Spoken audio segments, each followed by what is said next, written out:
ជំរាបសួរលោកគ្រូខ្ញុំរបស់ខ្ញុំគឺធ្វើអំពី project អំពី e-commerce ជា shop ដែលលក់ទៅលើ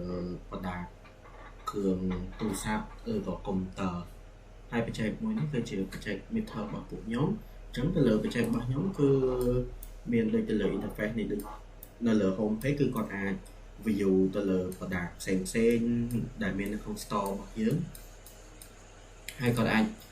click ទៅលើ view detail ដើម្បី view ព័ត៌មានបន្ថែមនៃ product មួយហ្នឹងដូចទៅលើទូរស័ព្ទ iPhone 15 នេះហើយគាត់អាច increase ទៅលើចំនួន quantity ដែលគាត់ចង់បានឬក៏គាត់បន្ថយក៏បានដូចគ្នាហើយក៏បន្តមកគឺគាត់អាចចុច click add to cart ដើម្បីហើយនៅពេលដែលគាត់ add to cart ហើយគឺគាត់អាច click ទៅលើកន្លែងកន្ត្រកនេះបានទៅលើ cart ដើម្បីធ្វើទៅលើ process check out ហើយគាត់អាច view ទៅលើ order summary ដែលមាន subtotal ដែលមានគិតទៅលើ tag អញ្ចឹងបន្ទាប់ពីនឹងមកគឺទៅលើ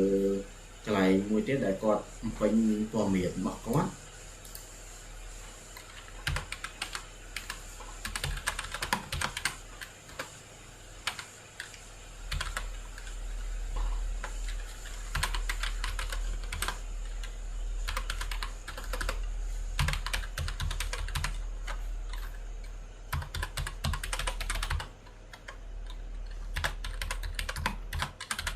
ចឹងបន្ទាប់ពីគាត់បំពេញព័ត៌មានហើយគឺគាត់អាចចុច place order បាន